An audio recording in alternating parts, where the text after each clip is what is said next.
Welcome to today's very, very special talk on COVID. This is one word that I think each and every individual in this world must have heard and knows about. And that's why this makes this talk even more important and special. My name is Reena Rupani. I'm from the Sharan Mumbai team. So let me introduce you to Sharan. Sharan stands for Sanctuary for Health and Reconnection to Animals and Nature. And this is started by Dr. Nandita Shah 16 years ago. And she basically is a very, very unique doctor because she only prescribes food. Whenever you go to a doctor generally prescribes medicine.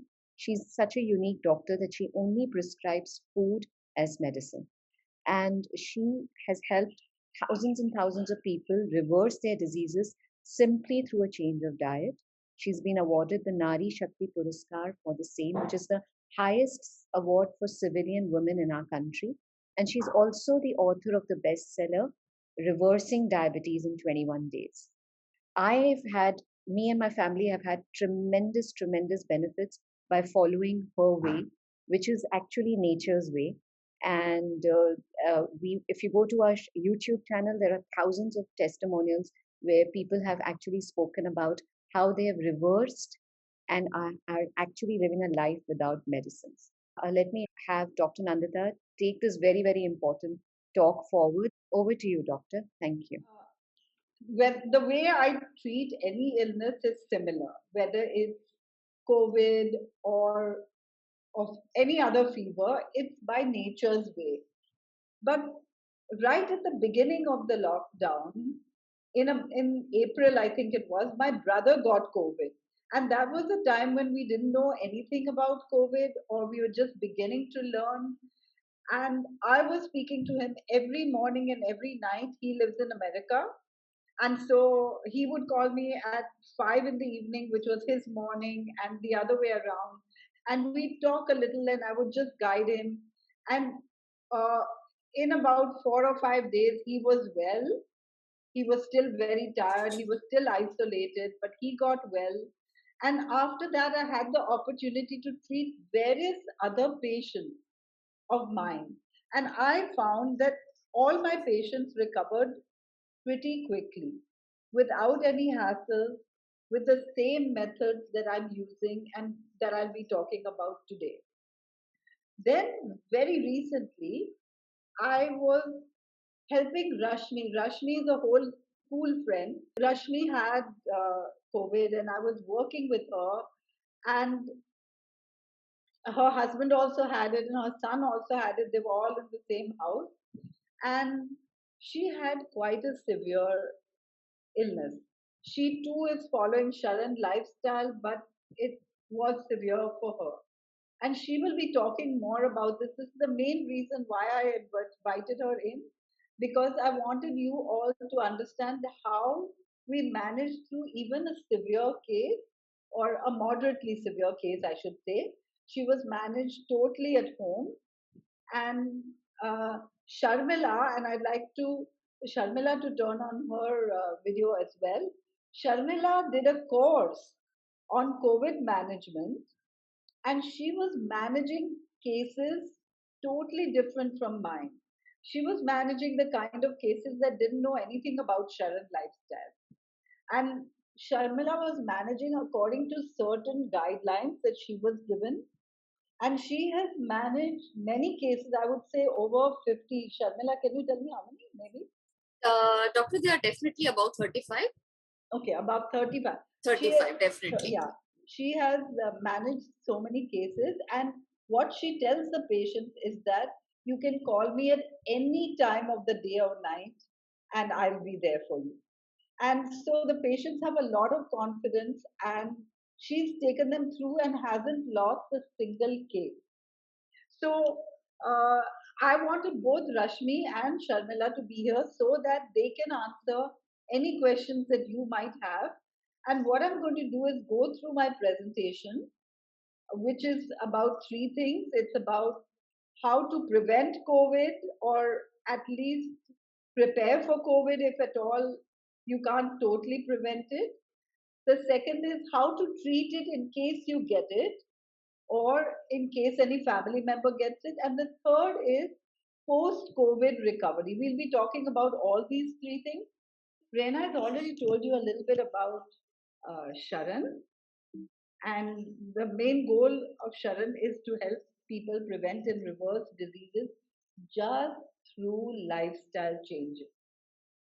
But today we're going to talk on a very specific topic that I've already told you about.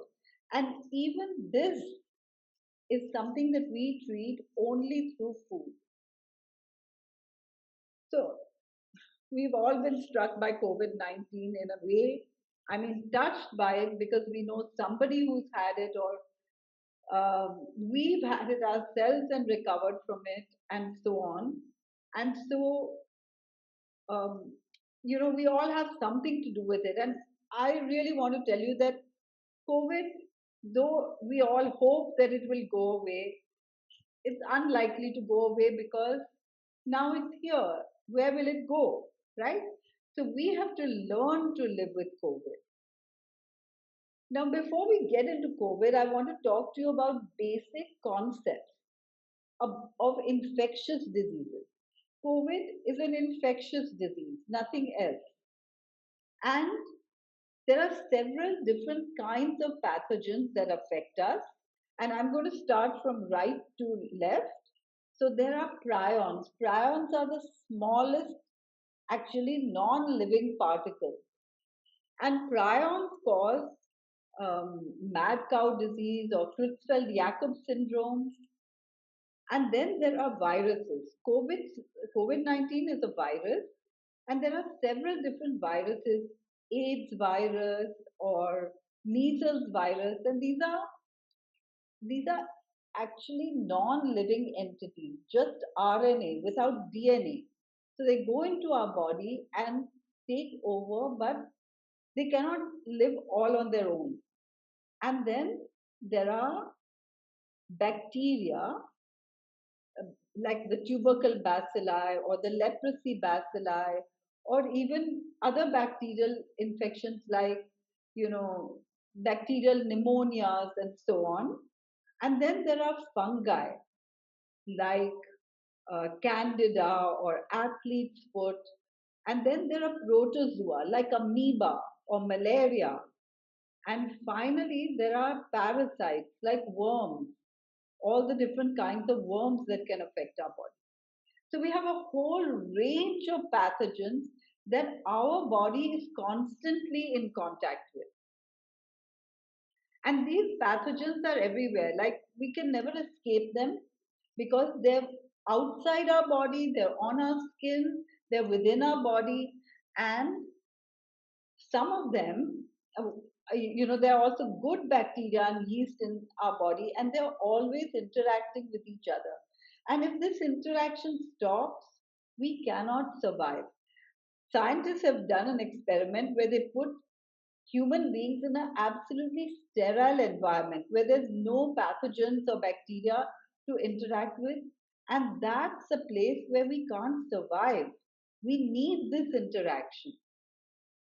We also know that these pathogens are everywhere. Like if you leave a piece of bread outside, it will get a mold on it, which is a fungus. Or if you cook your food and then forget to put it in the fridge, then it'll spoil the next day. And this is because of bacteria.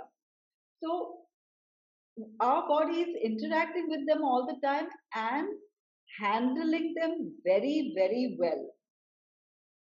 Now, COVID 19 is just one of the different um, types of coronavirus that are on our planet.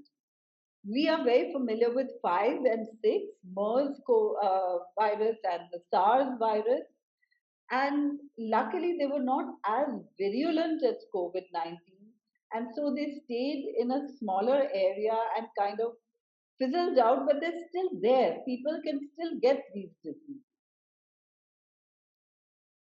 Now, the way we treat any disease is according to nature. Like, what would nature do? And just to take you back a bit, when we grow plants nowadays, we spray pesticides. But is that really necessary? pesticides, in my opinion, are like antibiotics. When we have bacteria in our body, we use antibiotics. When we see pests on the plants, we use pesticides. But nature never does that.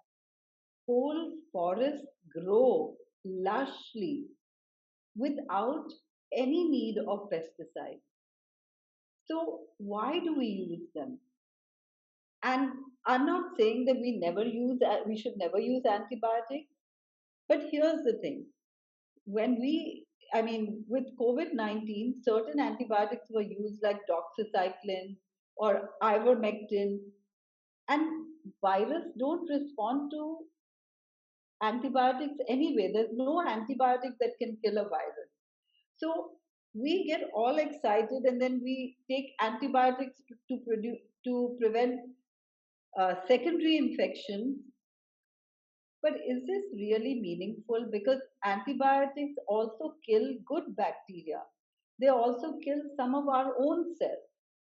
So, what happens in nature? In nature, whenever a plant becomes weak, for example, and even an animal in that case, when a plant becomes weak, it invites pathogens in order to destroy it. And that's how nature works.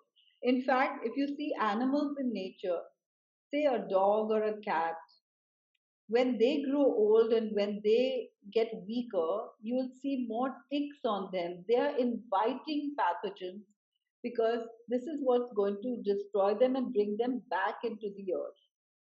So it's the same with us. When our immunity is low, we are inviting pathogens. And so what we can do in order to prevent COVID-19 or any other disease in the world is make sure that our immunity is at its very highest.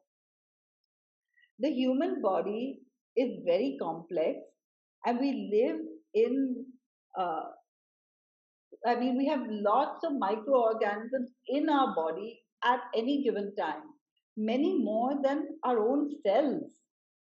But we have different systems in our body. We have the respiratory system, the musculoskeletal system, the uh, digestive system, the circulatory system, the nervous system, the reproductive system, the endocrine system, and all these systems are working in total harmony. It's so amazing how the human body works that we're not even aware of its working until we fall sick. That's when we start feeling everything. So, a healthy body is fighting infection every single moment of every single day. And the way it fights infections is when an infection enters, it starts producing soldiers against that infection. These are antibodies that then stay with us for a long time. In fact, a mother who's lactating and feeding her baby milk is also passing on all the antibodies to the baby to protect her baby. So, babies don't need protection if mothers have antibodies. That's how amazing nature is. Now, how can we improve our own immunity? First of all, the right nutrition. And since I saw that most of you already know about Sharan, you know that we recommend whole food, plant based diet. Why? Because if you were in nature, if we, like all other animals, were living in nature, that's what we would be eating. All the animals also eat their food raw, and the highest nutrients are in raw foods. And so we highly recommend a lot of raw foods, which is why we also have Salad Revolution and other events to help you build your immunity. And I do want to tell you that at the end of this month, we also have a new program starting, the Immunity Revolution. And then, of course, exercise. All of us need exercise, and this is the thing that many of us are lacking during the lockdown because we're locked up in our houses and we hardly do any exercise. And so that's something that we really need to be careful about. If you can't go out for a walk, then at least do yoga or something at home. And then rest. Exercise and rest go hand in hand. Sometimes even though we're following the right nutrition and everything, if we don't get enough rest, that makes us sick. So even if we get exercise but don't get enough rest, we aren't healthy. And when we are sick, our body asks for rest. Water. We should have plenty of water because water is the way that our body throws out toxins. Our body throws out toxins in three ways: through sweat, that's water, through urine, again water, and through stool. And even the stool needs some water in order to stay moist. And then fresh air and sunshine, we all need that. And sometimes this is something that we're lacking during this lockdown period. And of course, minimum stress, because we all know that when we get stressed, it's easy to get sick. So we need to have the right attitude. And I truly believe that the very best attitude is an attitude of gratitude, because despite everything, we are so lucky that, we're living in our homes, we hardly go out, yet the food comes to us. People are growing it for us all the time. We don't need to do anything in order to survive because everything is almost given to us. Now, should we take medicines and supplements? And my answer to this is no, because medicines and supplements are not required if you're really healthy. Let's all try to be at the highest of health so that we don't need any. And Sharon does recommend vitamin B12 and vitamin D, and that's only because in our artificial lifestyle, we don't get enough sunshine or direct sunshine on the skin. Our body manufactures vitamin D by the action of the sun on the skin, and we don't get enough. Um, like we live a super hygienic life now with the help of even hand sanitizer. So we don't get enough bacteria, and bacteria produce vitamin B12. And therefore, we may need supplements of either of these. The mobile phones and the mobile phone towers also destroy vitamin B12, and so does alcohol. So, if we were living in nature, we would get all these things without any problem at all, but we're not. And therefore, we have to check and supplement vitamin D and B12 when necessary. Now, vitamin D was highly promoted during the lockdown or during the pandemic. I mean, even now the pandemic is still going on. But vitamin D is promoted as something which helps immunity, and it does. But vitamin D is a hormone. It should neither be in excess nor in deficiency. And so we should always check and supplement just as required. Okay, so now let's get into our real topic. How do we prevent COVID 19? And actually, we can't prevent it because the virus is everywhere. Okay, we can prevent it by not going out for a long time and all these things, not coming into contact with anyone. But ultimately, how long are we going to live this way? We could prevent it perhaps with vaccination, but it all remains to be seen what happens with these vaccinations too. So we have to build our own immunity. We all know that a sick body invites pathogens. We talked about how that happens in nature, and if we are nature. So when we are sick, we invite pathogens, and that's why we know that when we have certain diseases, these are considered as comorbidities for COVID 19. And what are these comorbidities? Obesity. Obesity is one of the biggest ones. We have so many children who are obese these days, and nowadays COVID is attacking more young people as well. So we really need to get our act in order. And then diabetes and high blood pressure and heart disease and cancers and kidney diseases and autoimmune diseases and hormonal problems and asthma and upper respiratory tract infection. And you know what? All of these can be prevented or to a large extent reversed. I don't say that all cancers and all autoimmune diseases can be reversed, but to a large extent, we can do a very good job. And if we start taking care of our body now so that we don't even get these diseases, or if we have these diseases, if we start reversing them right now, then we already largely become immune to COVID 19.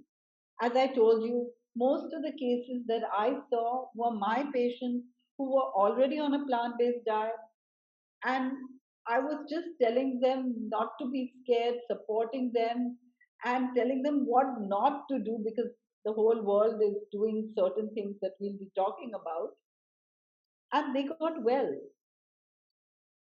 Now, Sharmila, I told you she worked with a whole different set of people, but my set of people I didn't have to worry about because I knew that case after case after case is recovering, no problem. And now there's articles about how plant-based diet makes COVID when it attacks someone with on a plant-based diet, the disease is usually mild. There are articles talking about this, and the BBC has even put it out, so it's mainstream. So why don't we all get on a plant-based diet? And the main reason we are suggesting a plant-based diet is not to prevent COVID-19, also to prevent all these diseases, but because it's the natural diet for our species. That's the main reason. If you have a car that runs on petrol and you put in diesel, you won't have good results. If you have a body that runs on fruits and vegetables and nuts and seeds and maybe some grains, then you won't have good results if you put other things in it, right? Today's culture is, if let's take medicines even before we get the disease, and let's expect the hospitals and pharmaceutical companies to do everything. But actually, the only insurance that we do have is lifestyle change. And so that's what Sharan helps you do.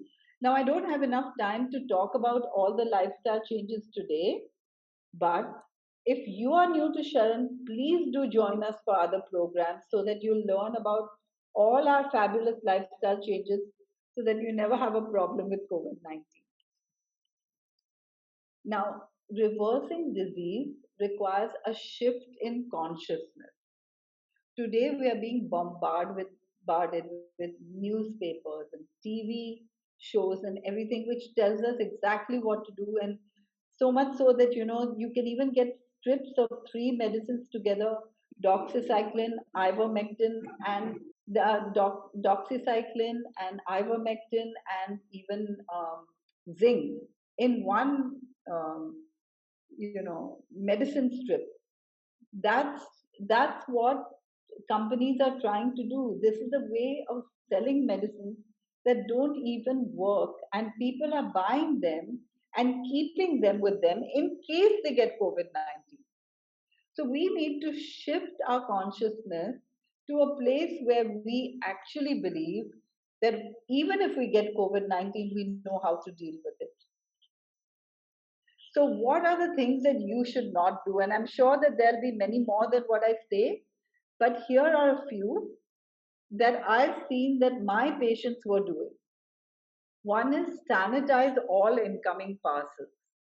So, some of my patients told me that when parcels come into the house, then somebody sanitizes all of them with hand sanitizers and then keeps them separately for a certain number of hours, whether it's fruits or vegetables or some other parcels, and then only it comes into the main house.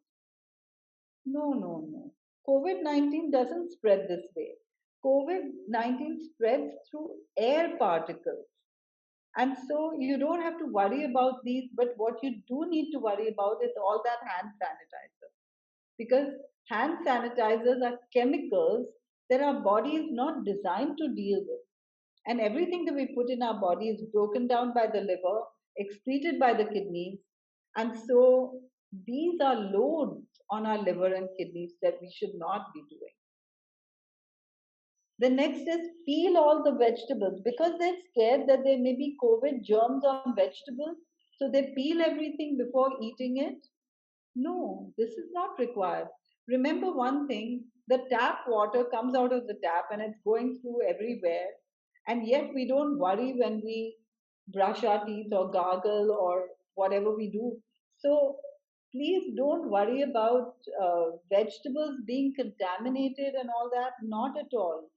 Just wash them the usual way and eat them because they are not breathing at you and they're not coughing at you. And then using abundant hand sanitizer. I've seen people come into a room reeking of hand sanitizer. Not required. In fact, whenever I had to use hand sanitizer, say to go into a store or something, I would quickly come out and wash my hands in the nearest place because anything that we put on our skin gets absorbed within 26 seconds. And we don't want, I mean, we want to minimize this. So I was always washing hands or pretending I was using hand sanitizer without using it at all. But I did see many of the shop employees or other people using hand sanitizer as if it was something fun. It feels cool and nice and smells nice too. No, don't do that. Hand sanitizer must be avoided altogether. And then stop exercising because you're too scared to go out. No, fresh air is really important. So try to go out whenever you can, maybe early in the morning or late at night when people aren't around. Wear your mask and then, if you can, slip it a little below your nose so that you can actually breathe fresh air. And order junk food.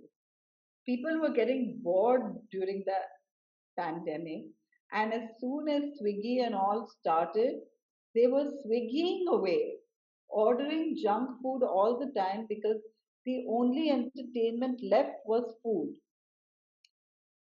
So, if that's your goal, then please join our fabulous cooking classes and make really healthy food at home so that you don't have any of these problems. Now, these were the things that we talked about to avoid getting sick. Just build up your immunity. Now, what to do if you are sick, if you get COVID 19? So, whenever we get a fever, our body speaks to us. What does it tell us? Can anyone write in the chat box what your body tells you when you get fever? Even if you haven't had COVID 19, any fever that you had in your life, what did your body tell you to do? Because our body always tells us how to heal. Dr. Dipta is saying tired, needs rest. Archana, Renuka saying rest. Basically, bitterness, Dipta is saying. Basically, take rest. Sabina saying our body is trying to fight the infection. Shilpa is saying to fast.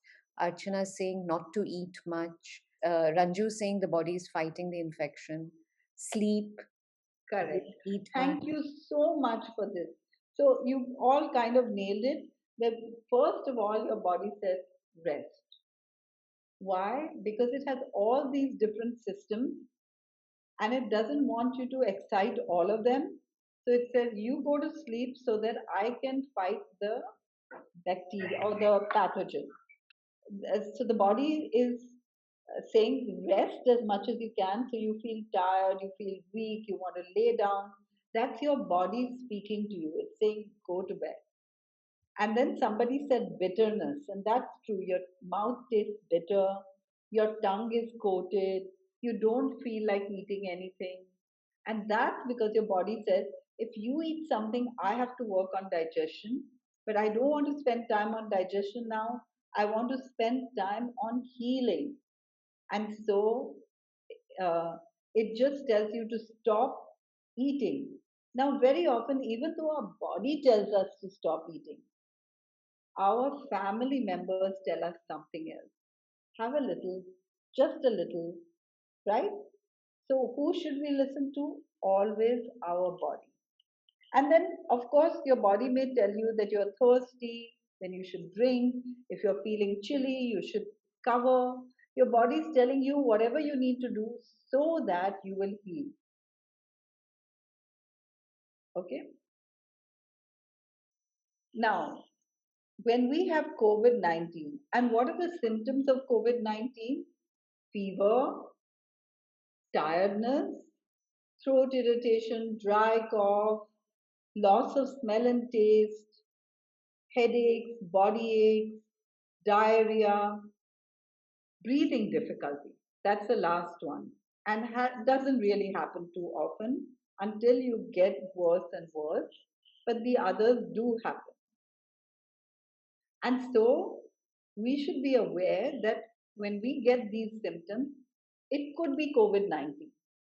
Now, here you have to make a decision either to test for COVID 19 or just treat any fever with these symptoms as if it's COVID 19, right?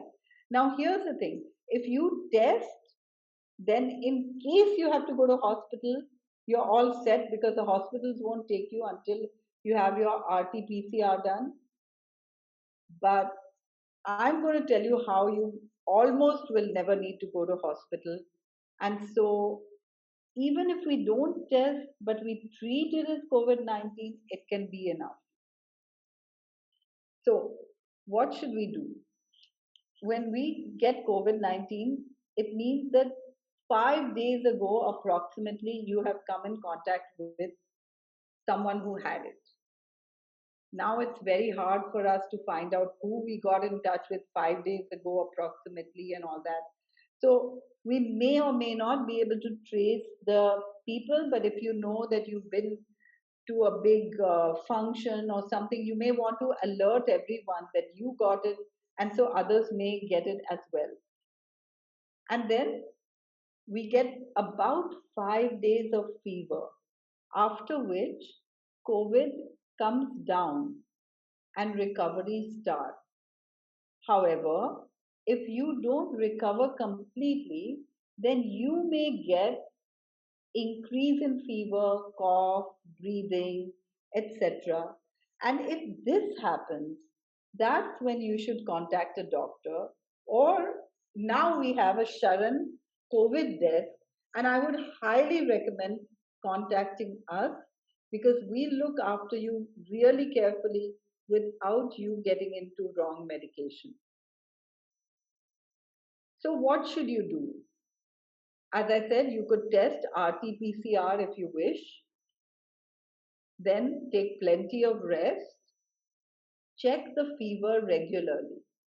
And also, if you have an oximeter, you could check the oxygen saturation. Now, here's the thing that I believe that this oxygen saturation is very important, but it's also very scary. I mean, all these years we've got through so many fevers and even pneumonias and whatnot without having oximeters and not getting into this rush for oxygen. But now that we have oximeters, we are all getting scared. So you can make a decision, but it's also useful to have an oximeter, just like it's useful to have a blood pressure instrument if you have high blood pressure. And then plenty of nutrient rich fluids. Which nutrient rich fluids? So it's not a glass of water with a bunch of supplements in it, but it's, fruits or fruit juices or even vegetables and vegetable juices, coconut water, something that you can have that's raw or freshly squeezed fruit juice because it contains plenty of vitamin C, or just eating fruits. That's good too. And it would be best to have raw and fresh fruits and vegetables as much as possible because these have the highest nutrients, and now we need the highest nutrients.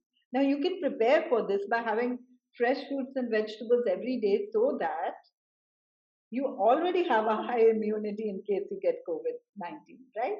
Because none of us can be 100% sure that we'll never come in contact with the virus. But here's what we can do. And I'm pretty sure that I've come in contact with the virus a few times, but nothing happened to me. That's just because my immunity is high. My body knows now how to fight it. And the virus is not really bad because when we get in touch with the virus, we produce antibodies. And that's going to help us if we get in touch with the virus again and again and again and again. In fact, being in touch with someone who has COVID 19, make sure that you got your own private natural vaccination because your antibodies form by themselves, right? So you can do antibody tests too to see how many antibodies you have, and they should be high if you had COVID. But if you've been in contact with someone who's had COVID and never had COVID, also you can have high antibodies. And then you may like to drink hot fluids. That depends on what your body says. If you have a sore throat or cough, you may want to have hot fluid. And in that case, I wouldn't go for tea or coffee because those aren't health foods after all. But you could go for a herbal infusion, maybe with haldi or amla or even cinnamon or cloves or cardass, whatever your body suggests, because your body knows which nutrients it needs. And then make yourself as comfortable as possible by, um, getting fresh air into the room, turning the fan on, taking a cover if you need, or even if you feel like having a cold compress over your head. And if possible, avoid more people coming in contact with you because then they are more likely to get it. But most importantly, do not fear and do not stress. I must tell you that when my brother had it right in the beginning, I was a little scared because so many people, I mean, we were hearing that so many people were dying of COVID, but I could see that my brother was really taking care and that he would soon come out of it. And he isolated himself in a room in his house where he had to come out of the room to go to the bathroom. But my whole brother's family is plant based, and I have to tell you that nobody else got it despite all of this. Now, what to do for fever?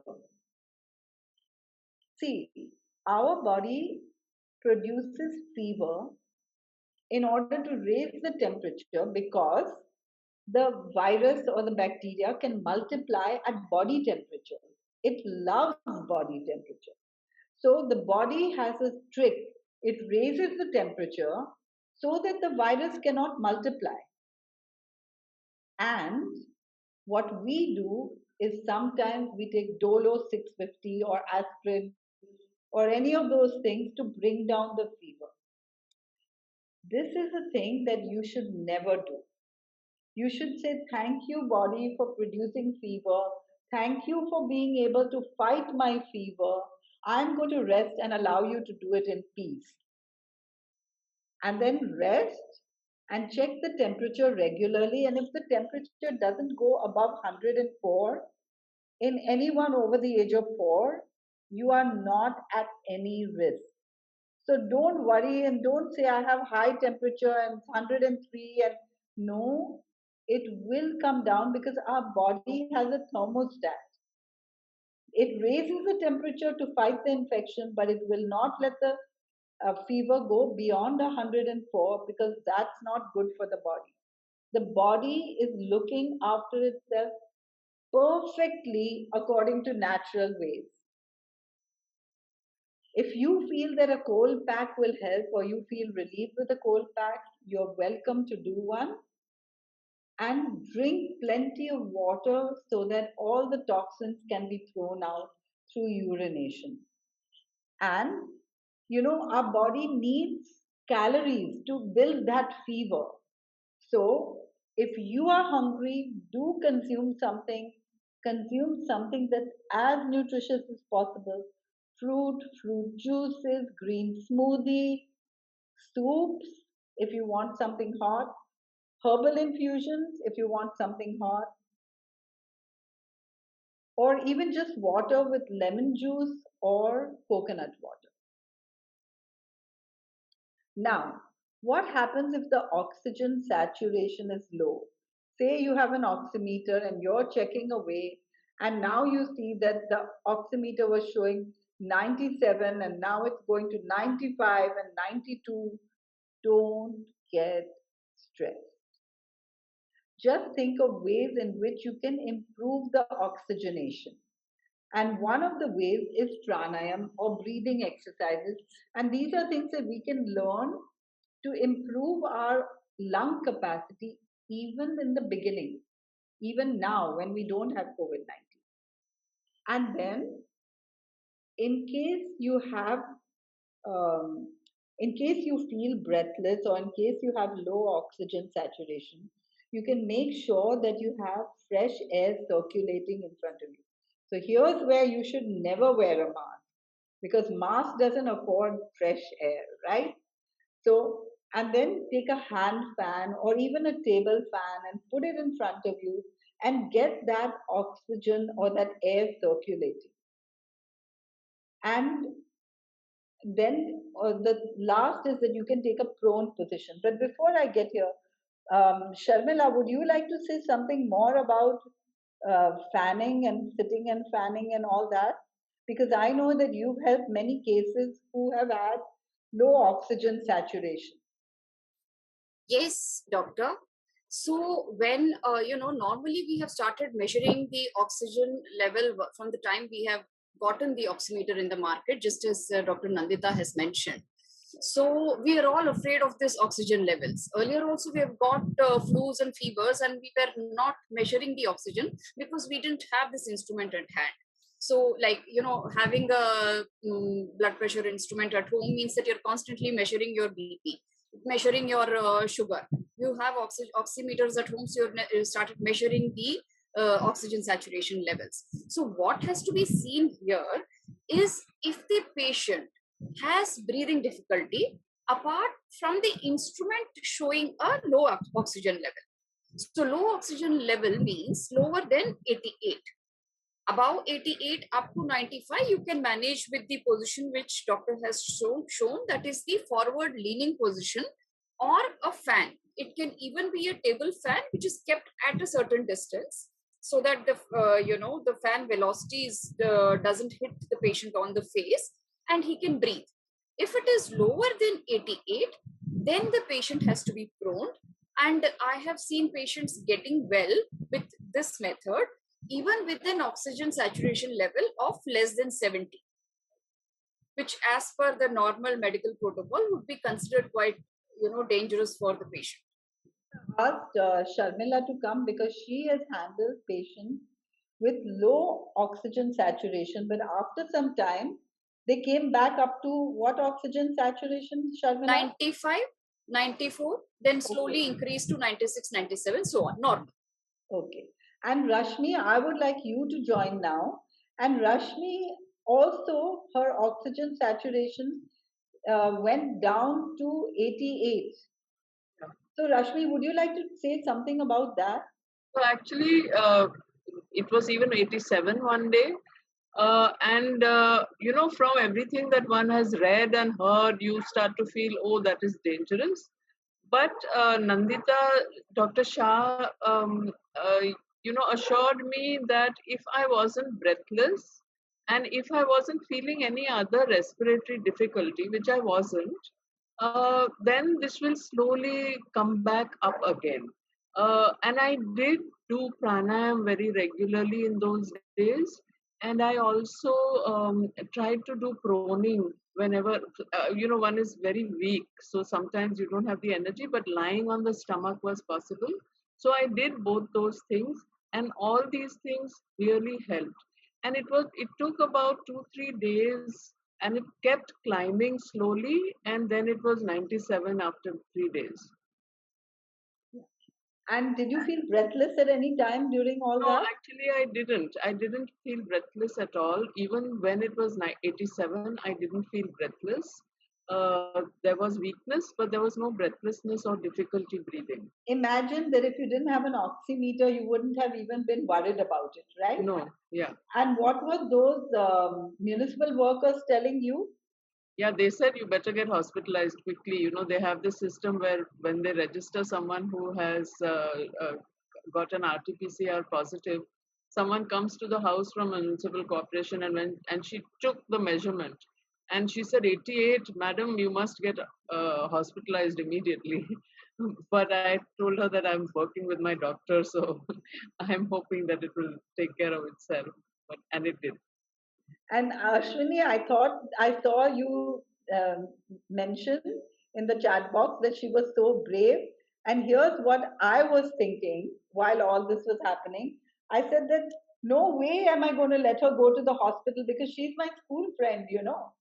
And I think that going to the hospital is pretty brave considering what happens in the hospital. And so I was pretty sure that we can get out of this. And so I mean, Yeah. there was just no choice except to keep supporting her. Yeah. So, and you know, when I didn't check on the oximeter, I was not having any breathing difficulty. That was actually the experience. So it is that you know a number and then you think, oh, this number is too low. But in the experience of it, there was nothing that was bothering me. And if you think about it, you know, all these years we've never used an oximeter. We never knew when we were 88 and 87 and even 70 all this time, right? So, prone position is lying on your abdomen. And the main reason is that, you know, our heart is on top of our lungs. So, if we lie on our abdomen, then the lungs are on top of the heart, which means that the lungs have space to expand. And that's the main reason that we want to go into the prone position.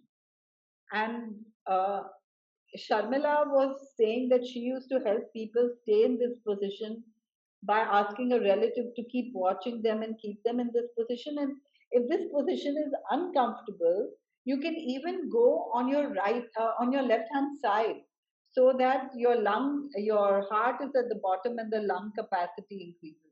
So you can either be on your left hand side or on your abdomen to increase the lung capacity. Now, why should oxygen and ventilators be avoided? Because uh, taking an oxygen cylinder is a little bit like wearing glasses, then your eye muscles stop working, and after some time, you can't get away from glasses at all. And glasses are less harmful, but oxygen, if you take too much oxygen, the lung capacity decreases. Ventilators also, I mean, there are many reasons we want to avoid ventilators if we can, and we shouldn't avoid them when they're really required. But I do believe that in the fear of everything, there was more oxygen and ventilators used than required, thanks to all those oximeters, right? So we just want to make sure that our lungs and our body knows how to heal itself, and it will, rather than using something from outside unless it's absolutely required. So here are the things that you should never do during an attack of COVID-19. Panic. Never panic. Just trust your body that it absolutely knows how to heal, and we will get out of it. Then take fever medication. We don't want to bring the fever down. The fever is what's going to make us get well as soon as possible, because the fever is not allowing the virus to multiply, and that's very important. Then take supplements in large doses. No, we can't take supplements in doses that our body doesn't need, because that doesn't help. It's a load on the liver and the kidneys. We should only take supplements if required, And remember that if you're having nutritious food, you won't need all those supplements. So why don't we have nutritious food all the time from now? Then take antibiotics. As I said, antibiotics like doxycycline or ivermectin, and now it's news everywhere that they don't work for virus. But hey, anyway, all these years or in the whole past history of the universe, antibiotics never work for viral infection. Don't self medicate, don't do anything. Less is more in fever. Just rest, your body knows how to heal. And definitely don't go for a CT scan because any cough or any of those, any chest infection can give rise to that ground glass appearance. It's not something that shows you that you definitely have COVID 19. And we don't want to unnecessarily expose ourselves to x rays, right? We already know that x rays cause cancer.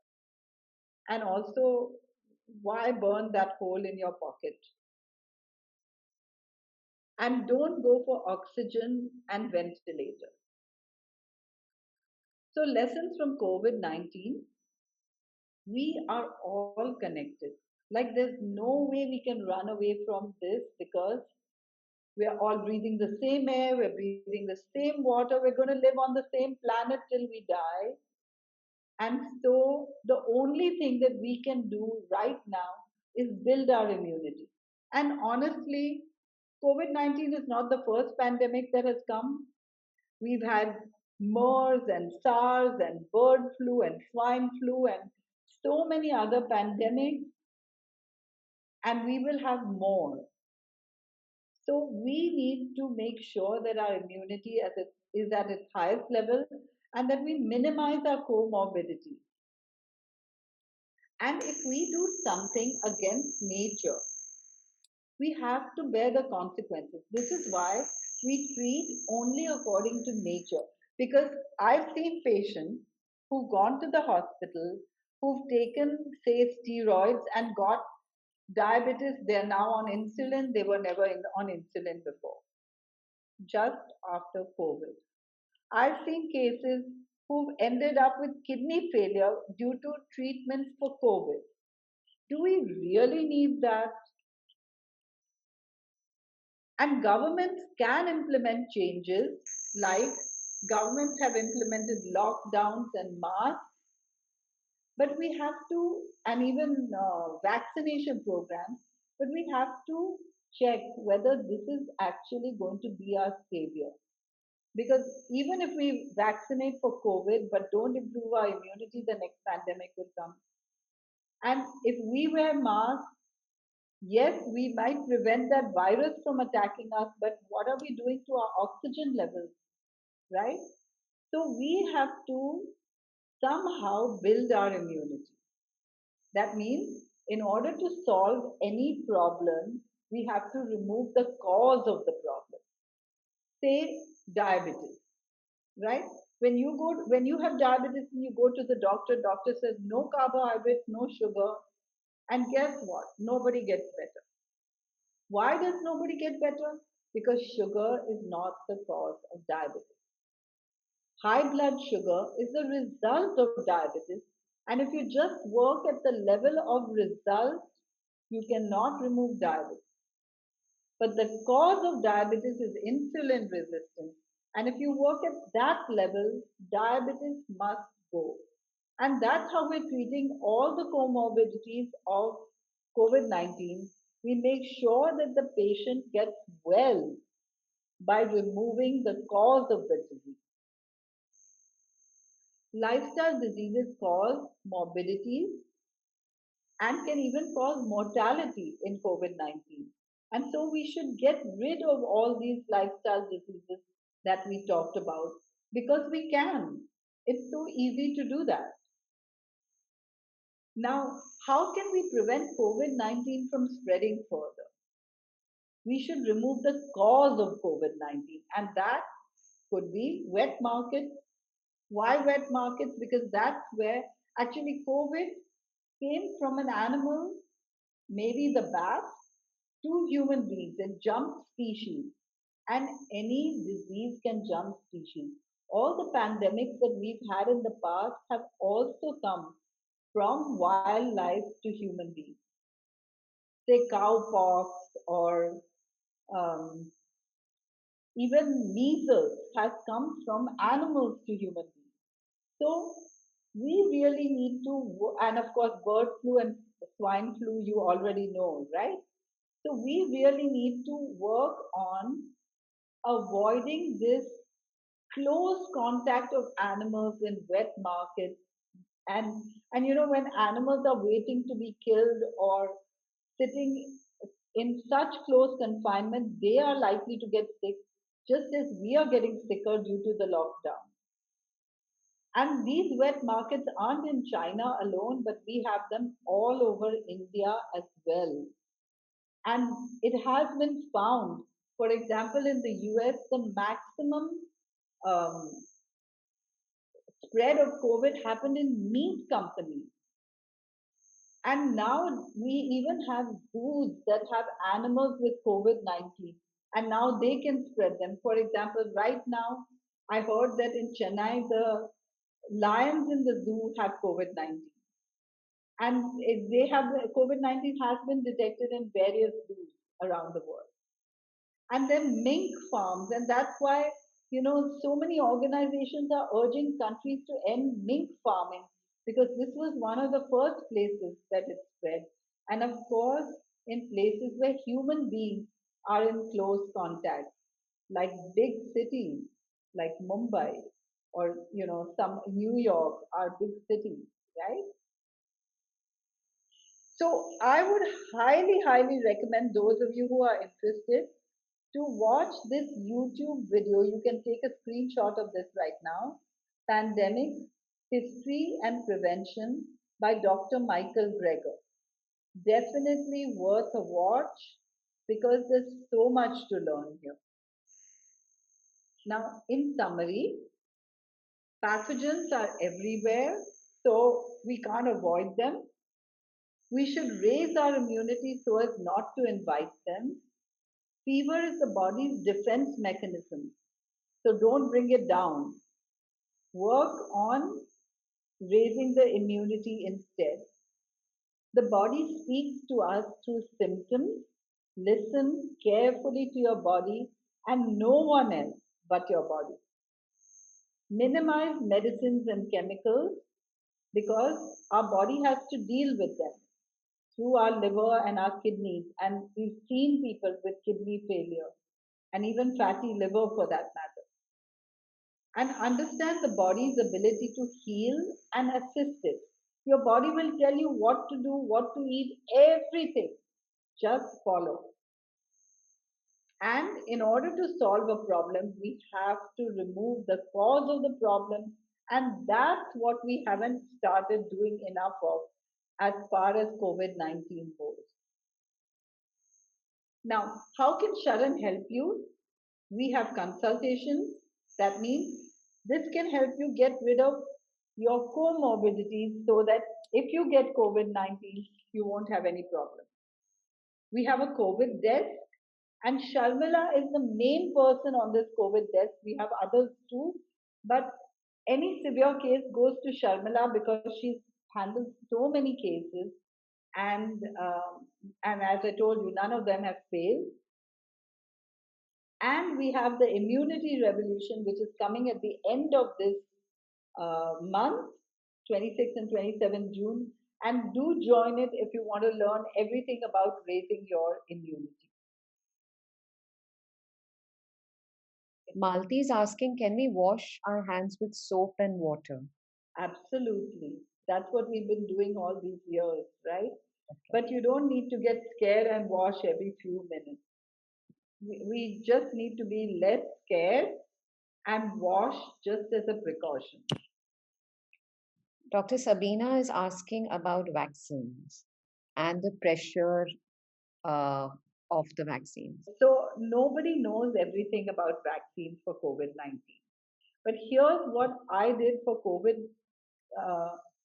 Like when I was treating fever of COVID, I was treating COVID just the way we would treat in nature. Like animals in nature know how to heal themselves, so do we. We have to trust in our body, and the body will work to heal. So we have to get onto nature's plan. Now, personally, I would never advise vaccine, nor have I taken a vaccine. And that's because I don't advise injecting a foreign protein into the body. Remember that the COVID virus enters through the respiratory tract and not directly through the bloodstream. And therefore, I wouldn't advise it. On top of that, we know that COVID 19 causes autoimmune diseases, especially Guillain Barre. We know that vaccinations can cause autoimmune diseases. We have so many people with autoimmune diseases today, like multiple sclerosis and psoriasis and um, Graves' disease and ankylosing spondylitis and so many others. And do we really need to add to this load? So these are the reasons why I don't advise vaccines. Also, right now the COVID vaccine has not been tested. We are the guinea pigs. So we don't know what exactly it brings. And the chances are that not everyone um, will not, I mean, so many vaccines we have taken and nobody succumbs up to now. So the chances are that, 90% of the people will not succumb to the vaccine. But what about the rest? And we already know of cases. I mean, it's already written in the vaccine notes that this can cause clotting. And we already know of cases. I mean, I've had patients with um, stroke a day after COVID 19. I wish I could have brought all these people here, but we don't have enough time for that. But this is happening. So, Doctor, continuing with the vaccine related, what do you do when there is pressure from the office and also for traveling overseas? Okay, so if you live in India, then it's illegal in India for any office to force you to have vaccine. So you just have to get to know your rights. And of course, you may have to um, fight a bit for that. That's the reality, right? But here's the thing: if enough of us don't succumb, then we can get beyond it, right? Right now, for example, in India, it's not illegal not to take vaccine. In US, it's not illegal not to take vaccine. Why? Because the vaccine is not even FDA approved. That means testing hasn't been done. The vaccine has been allowed in emergency, and we do have a choice. So we need to exercise it if we wish. And the travel part? And the travel part is not essential for survival. Okay. Ashwini is asking, rasam would be a good hot liquid, food liquid to have? Not necessarily. In the sense that it is warm when it goes down the throat. So it may be helpful if you're having cough or anything, but it is not going to do anything to build your immunity as such. If you are coughing, then you may take rasam. But if you want to build your immunity, take something else. Okay, thank you, Sharmila. Swati is asking, how much should the antibody count be for us to be safe? We are already safe. We don't need to worry. I mean, even going to get an antibody count is not a natural thing, right? But anyhow, so let's just trust in our body all the time instead of worrying and fearing and panicking. Sadhna is asking, doctor, if there's a body ache or Sharmila, what to do? See, actually, you get body ache because you have virus in the body. So the ache will go away on its own once the fever symptoms recede. Till then, you have to take adequate rest. Eat lots of fruits, eat lots of vegetables. If you can't have them raw, you may steam them and have, and just bide your time. And you may have one of these infusion chais. You may boil water, add some peppercorns, clove, cardamom, tulsi, ginger, etc., and you may drink it. That is all you can do, because these are all due to fever. It's not an illness by itself, the body. It comes due to the presence of virus in the body. That is something we took a lot of, herbal infusions, and as a warm drink, and actually it was very soothing and comforting. And you know what? We should do whatever our body tells us to do.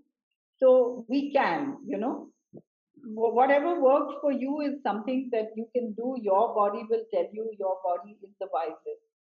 So we can listen to our body as well. Sunita is asking, what is the relationship between masks and lowered oxygen levels? A mask can only filter the virus. The oxygen molecule is too small to be filtered. Okay, so if you wear a mask, you already know what's happening. Why do we want to drop our mask below our nose every time? It's because you can't breathe as easily with the mask. You're breathing the air that you breathe out, you're breathing part of it back in, right? Now, I'm not trying to say don't wear masks or wear masks. Just listen to your body. Halina is asking, which particular pranayam do you all recommend and what is the duration? So we did Bhramri, which is like a humming. You close your eyes, nose, and mouth, and then you breathe in, and then you hum when you breathe out. We did that, and then we also did Bhastrika. I think you could probably look them up. I can't demonstrate it all to you here. And then we also did just, slow, breathe in slowly, hold for a minute, and breathe out slowly. So these were the 2-3 ones that you can do in any posture when you're just sitting. You don't have to get into, sit in any comfortable posture, and you can do this. Here, I would like to add one thing, that when you have a severe attack of COVID, what I have seen in my patients is that nobody was in a position to do any kind of breathing exercise or pranayama. Actually, they could not breathe at all. And they were extremely nervous and terrified and unable to breathe. So the only thing that helped at that particular moment was leaning forward, keeping a small stool or something in front of you, keep some pillows on it, lean forward and try to breathe, or lie down, prone yourself either sideways or full prone, and try to breathe and remain in that position for as long as possible, which doesn't mean 15-20 minutes, which means that from a few hours to 12 hours or even more. That was what helped at that time. When you recover from that position, I saw that people could take in deep breaths and do some breathing exercises. But before that, in that period when they were going through that breathing difficulty, they were not able to do any kind of pranayam. So you have to, before applying pranayam, you have to see what situation, what condition your body is in. Like Rashmi is saying, she was able to do it. And Rashmi didn't have any breathing problems, luckily, Yeah. What I have seen is they were none of them were able to do any deep breathing exercises because they simply could not breathe. So they were terrified. The relatives were terrified. So you have to sort of, encourage not only the patient, but the patient's caregivers also, so that they don't give up. Yeah. So I would advise everyone to see what condition they are in. And I would advise, if you are in this kind of condition, please don't try to do it all alone.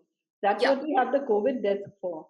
Yeah, exactly. So when this kind of a situation comes, I would say that everybody needs a bit of hand holding, because not only the patient, but the patient's caregivers are also terrified, or they are afraid, they are nervous, they are going through various emotions, which it is better not to handle individually. You may please register with us so that we are able to handhold you while you go through that, and we are there with you till you get cured any time of the day. and night. Yeah. Well, we hope that we don't get too many people coming, because too many people are now building their immunity and not Yeah. getting into this situation. Yeah. Okay. Thank you, Sharmila and Rashmi, for that clarification. Now, Rohini is asking, I have sinus and asthma problem after recovery from COVID. I'm getting breathlessness. I'm on steroids and antibiotics. My oxygen level is 99. Doctor said I have more mucus. Kindly suggest what needs to be done. I'm getting itching sensation in my throat. Okay, so the first thing that she needs to do is get onto a Sharan lifestyle. And I would highly suggest taking a regular consultation for this, because now this is complicated with so many things, medicines, past history, everything.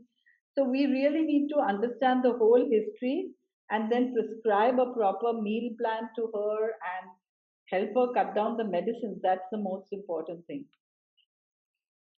Malti is asking, won't it be difficult to digest raw vegetables when one is sick? Try it. You should. Because it's really easy. In fact, when you're sick, you don't feel like eating something that's difficult to digest, and instinctively you feel like first eating fruit. What would you say to that, Rashmi?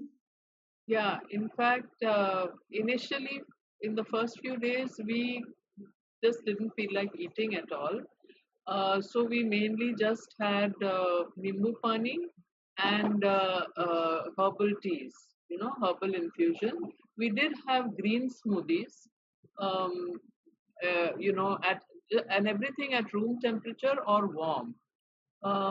And it was only after the first 3 or 4 days that one felt like having something, and we started with fruit.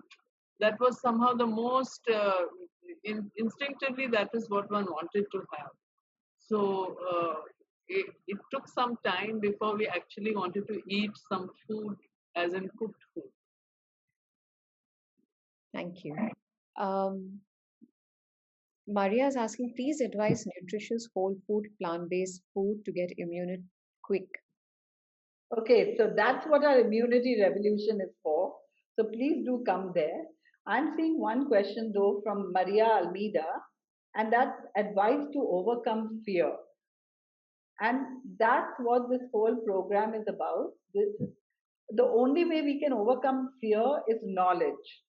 And so, if we have the knowledge that our body is always doing the best for us, how can we possibly fear? Doctor, there is question on juicing. Which should we use, vegetable juice or fruit juice or any particular juice to increase immunity? Okay, so here's where I would say few things. One is that listen to your body, right? The chances are that your body is going to ask for citrus juices, because that automatically the most instinctive orange juice or something helps you. We all know that. Why does it help? Because of vitamin C, but we don't need to know that, but we instinctively desire that, or coconut water or something like that. But if oranges are not available or whatever is available, you just go for that. I know Rashmi was taking melon, you know, watermelon, for example. It's summer, let's have watermelon instead. Now, if you have diabetes, you have to think about juice, because juice is a concentrated form of sugar. Here's what I would say. And when your body is under stress, because fever is a stress to the body, when your body is under stress, blood sugars can go up. Then you might think of having fruit instead of juice, or green smoothies instead of juice. But otherwise, fruit juice is the best. Thank you, doctor. Sachin has a question. He says he had COVID in March this year. He recovered naturally without consuming any medicines. However, since April, he has started noticing weakness or numbness in his legs. Then he has started noticing tingling in his legs and arms as well. Along with this, he has suffered from an upset stomach, loose motions quite frequently. Uh, Currently, also, his right leg is numb, muscles feel sore, stretched. Not sure if this is an autoimmune response triggered by COVID. Would So it advise. looks slightly towards Guillain-Barré, but it could be just a B12 deficiency. So we should just check everything out, and and look into it. I would, for very specific complaints, I would highly recommend our consultation. And please don't wait, because the sooner the better. Bhavna is saying, can bananas be taken during COVID? Yes, Absolutely. all fruits. Yes. And Alok, fruits don't cause any problem, but here's what you should avoid.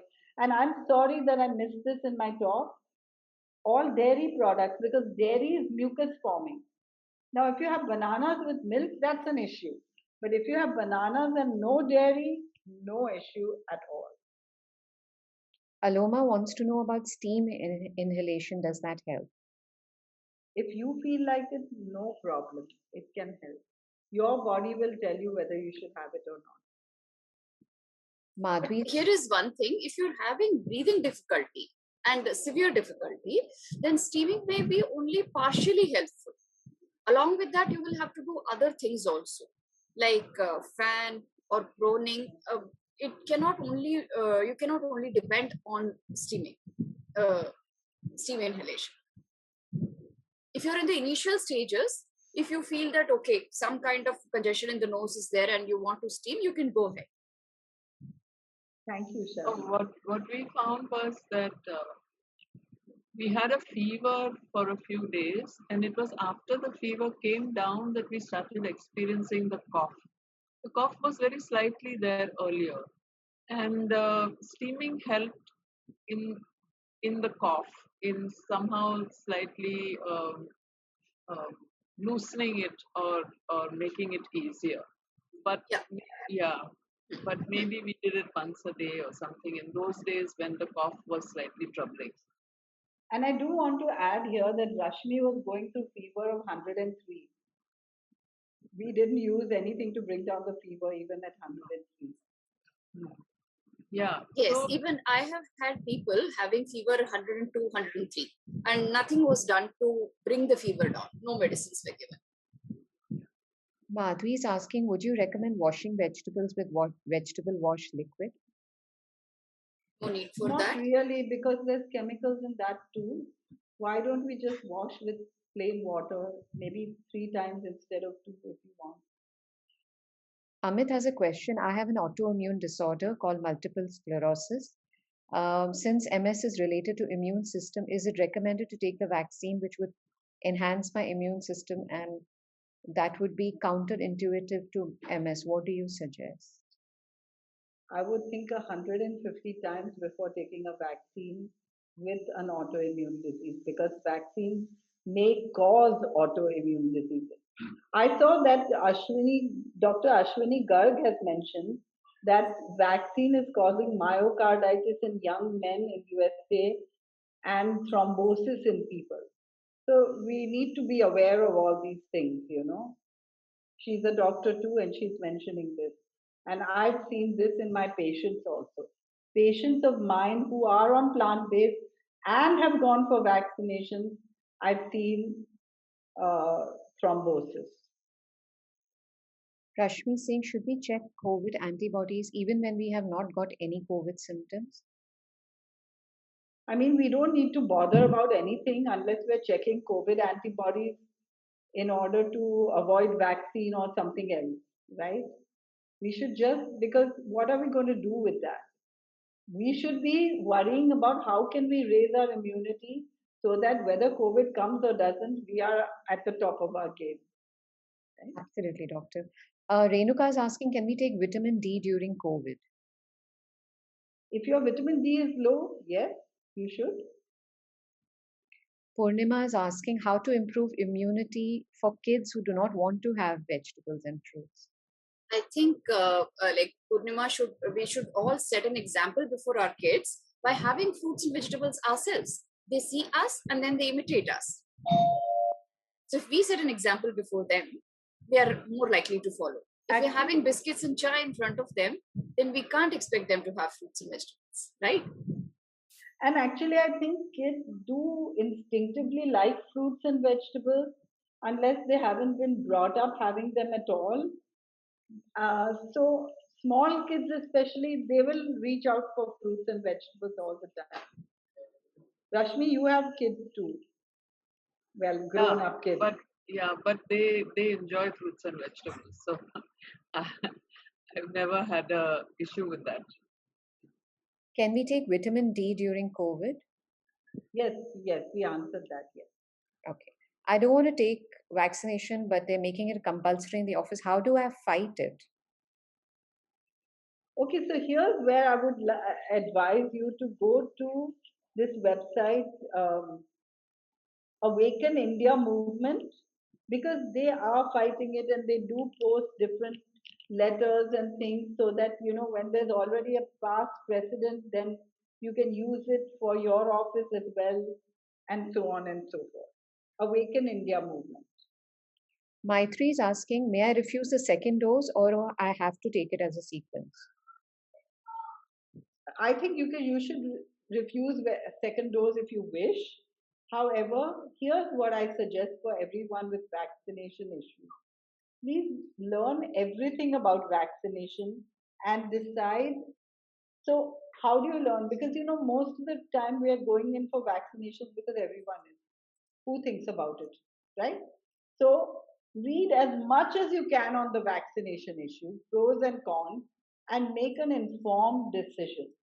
Okay, my decision is no, but we all have to make informed decisions. Archana is asking, what if there is weakness and pain in the legs post COVID? It will go. Just sit and wait and it will go, but don't do anything for that. Except if your body is saying pain in the leg, don't exercise. If your body is saying weakness, rest, right? Listen to your body always. It will go. So I'll just add here that finally it was really like just having another viral fever or maybe a severe flu. But one of the things that one did experience is that the weakness at the end was much more severe than one has experienced in the past when one has had fevers. And so it really took a lot of rest before one felt, you know, fully active again. Thank you, Rashmi. Swati is asking, now I don't know if you'll be able to answer this, doctor, but I'm asking you, if we have to take the vaccine due to travel, then which one is safer, the Covishield or the Covaxin? Oh, I'm not even looking there and I can't answer that. I don't think it's very safe. But Rashmi, here's a question that I saw. But there can be myalgia and discomfort. So paracetamol may have to be taken. Nothing has to be taken. You have discomfort, you have discomfort. After a while, it will go. See, basically, we have to build our immunity. That discomfort will be there. The sore throat may be there, the cough may be there, the body ache may be there, the headache may be there, you may have diarrhea, etc. They will go away with time. We advise you to increase your immunity bit by bit while you're going through this. And not it's our body's duty to create all these symptoms so that we don't go straight back to office and all our busy life again, but take the rest that we need in order to recover fully. Rashmi is asking for the herbal infusion recipe.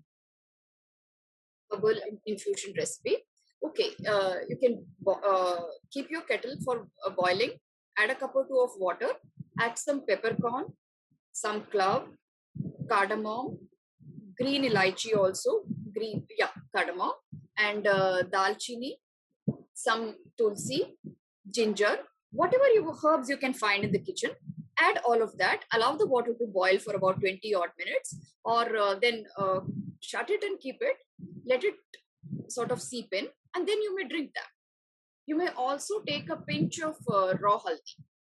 It's great for boosting immunity. Great. Thank you, Sharmila. Having haldi in hot water was something that really helped us, especially with the cough and the discomfort of the cough. It was really a big help. Lovely. Ashwini is asking, what do you think of hydrotherapy? Hydrotherapy in the sense of like drinking more water? Yes, thank you.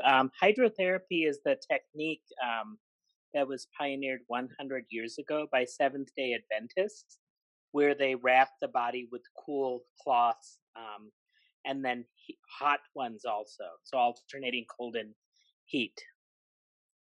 Okay, so I can't really answer that question, and the reason is because I haven't tried it on so many different patients. My method is Yeah. not naturopathy, which is a man-made science also, which is do this or do that or do this, but rather listening to the body. But I don't see any harm in doing that if it's helpful, and I don't have enough experience to tell you yes or no. Preeta's asking, what about long COVID haulers? Yeah, as Rajni said, it can drag on for a while. And while it's dragging, please take rest and high quality food and high quality thoughts. I'm seeing that some question. Arundhati is asking natural way to increase B12. By Go ahead, going and doctor. living in a village where there's no mobile phone towers, and drinking from the pond. Okay. But if that's not possible, then we need to check and supplement. Okay, and the information is there on our website. Can I request Nipa to put the link, the vitamin B12 link, and you can get all the information about that. Bansri is asking, there is post-COVID recovery, which we hear that people after recovering are also having the same effects, even if we recover naturally. Please, can you throw some light on this? And also, once you get COVID, antibodies last only for 3-4 months, and how come there are COVID relapses? See, in the second wave, in the first wave, when we had patients, they used to recover in about 3-4 days time flat. In the second wave, people had more severe symptoms and frequent relapses also. And not like they would recover after 10-15 days, they would call up again and say that I am having the same symptoms. So what happened after the first wave? We started wearing masks. We started breathing our own carbon dioxide, which we were emitting. We are wearing masks covering our whole nose till here, and the symptoms are more severe. So the only way out is to boost your body's immunity and follow Sharan lifestyle, so that in future, if ever there is COVID or any similar flu, your body is able to handle it on its own and you get milder symptoms. That is the only way out. There's no other extraordinary way out for this. And so actually, COVID is going to stay now. Therefore, over a period of time, we are all going to be immune to it. We are either going to get it and be immune to it, or we're going to be immune to it. Now, I don't believe that the immunity lasts for only 3 months, because in those 3 months, you will be coming in contact. If we go back to our normal life, we'll be coming in contact with someone who has COVID, and then it will build your immunity again. And you really don't need to do anything. We built our immunity to influenza and everything, and we'll build our immunity to this. That's it, nothing big. Maitri is asking, my eldest son and I had severe post-vaccination symptoms, while my mom had very little and husband none. Do you have any opinion? How come this happens? Yes, I'll tell you what happens. A lot of people have low immunity. See, what is actually our Indian standard diet? Like, apart from those who are following Sharan lifestyle, we are having our morning cup of tea with added milk in it, sugar, and then we have some biscuits, and then we have cooked meals, right? Our consumption of fruits is actually limited. And in terms of salad, we may cut a cucumber and a few tomatoes, and the whole family eats from the same plate. So we are only having some pieces. Depends upon every body is different. So all bodies, like every person, is reacting in a different manner. Some people are, even doctors have died of COVID vaccination, 2 doses. Why is that happening? And sometimes people are not reacting at all. It depends upon the person's individual immunity. That is why some people are reacting and some are not. And also their sensitivity. You know, like everyone will not get the bad effects of vaccine, but some will. Doctor, I saw a question here about Ashwini saying, very interesting what you say about mask. I never thought of that. See, fact is, with the mask, we are reducing our immunity, right, doctor? when we are wearing a mask, covering our nose, and last 1 year we've been asked to wear a mask. Now I'm not saying don't wear a mask. Each person has to take his own call on that. And yet at the same time, when we are breathing into the mask, we are releasing carbon dioxide and we are taking it in. So what happens to our health after 1 year of wearing mask? Your immunity is even lower. So when you have a COVID attack or a COVID like symptom, the symptoms are more severe. It's called hypercapnia. So that is what is happening. That is why the second wave is more severe than the first wave. I Like, just want to add for everybody that having healed through this COVID, with this process of not taking any medication at all and trying to intake things only as the body required. Um, Firstly, we are absolutely fine now. Um, we are back at working, doing our regular schedule.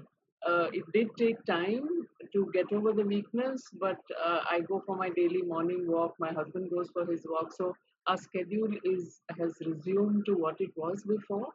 But more than that, Can you tell them how long so it's this been? was last 2 weeks of April is when we I think 15th April is when we tested positive, and it proceeded from there. um, but also I want to say that the process has really given us a lot of confidence in the body itself, having seen that the body um, could rejuvenate, I mean, could return to health, uh, just with some support, but mainly keeping the faith and not any external input, in terms of chemical or medicine or anything like that. So that has been a very valuable experience, actually. that's such a beautiful way of Yeah. looking at it, Rashmi. And faith makes such a difference. Faith in our body and its healing powers. Only if we have that, I think we can combat anything for that matter. And Um, I always say that disease is a path to personal growth because we learn so much from disease. right. Uh, Doctor, I agree with you because I've had several of my patients coming back after some time of getting cured, saying that their faith in their own bodies and this method of treatment without any medication has really improved their confidence, and they're not afraid of COVID at all, and they are going about advising others how they can get cured without any medication, and they are so sure of themselves because they've gone through it, come out without any vaccination injection or remdesivir or ivermectin, not even a paracetamol, nothing at all. And that really boosts confidence. Yes. Sharmila, I have Sadhna telling that the mask filters the virus and the load is less. So masks can help. We are living in a democratic country and government has asked us to wear masks. So we are wearing masks. But it is up to each person to take a call I agree what to with do that. and what Yeah. not to do. And a mask is very useful if you are in a big crowd temporarily, but it's not necessarily useful if you're in your own air conditioned car and there's nobody to spread it to, but still they're making you do it sometimes in certain places. Okay, but before we end, Maitri wanted to get on mic and say something. Maitri? Hi, yes, ma'am. Ma'am, basically, like you mentioned about I mentioned about my elder son and I having the after effects of vaccine more severe than the other two in the family. So basically, I do my yoga, sadhana, I get my share of sunlight, all these things. So it was, and the fruits, I am like the core of the house, so I tend to impose request whatever about the fruits and vegetables. So I have followed a very healthy lifestyle. Exactly why I'm so puzzled at this situation that I had to go through because it was really tough all night. It was Maybe the universe pretty wants bad. you to know that you should not have taken vaccinations in the first place. Yeah, I The wish I had others attended it this the other doesn't day because care about. yes, Yes, I ma'am. know, and that's why, when after Rashmi got this and Sharmila said, let's start COVID desk, I realized the need for this. So that's why we're having this session. And let's hope that COVID is a little bit down in our country, but I would be surprised.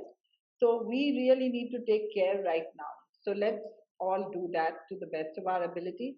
And Maitri, whatever has happened is the past, but let's go forward because, yeah, just because you had all those symptoms could be that your body is more sensitive also. You know, when we start cleansing, our body becomes more sensitive. So when we take something wrong, our body immediately reacts. Whereas when they take something wrong, they don't even notice. You know, they can eat a whole bag of chips and they don't know what happened to them. But when we eat something wrong, we feel it. So it may be the same for you with the vaccination. Absolutely. Our body does become more sensitive. Absolutely, doctor. In fact, Maitri has another question. Can she ask? The second question was about this theory of that the antibodies are more strong in me, and hence the fighting is happening more, and hence the symptoms are more. Is that Not true? Or how? antibodies are more strong in you. The sensitivity is higher because you're cleansed. Okay. Yeah, makes sense. Thank you, ma'am. Okay. Okay. My wish for you all is that none of you get COVID. And the way to do it is to make sure that you are as strong as possible so that even if you get COVID, it's like a flu that passes you by and you don't even notice. And if you do get it, there are very good ways that we can help you to recover so that you don't have to suffer from some of the things that others did suffer from. Thank you, doctor. Thank you, Sharmila. Thank you, Rashmi. And thank you, Thank you. everyone, for joining us today. Thank you. Wish you Thank all you. the best. Love from all of us at Sharon. Bye bye. Thank you. Bye.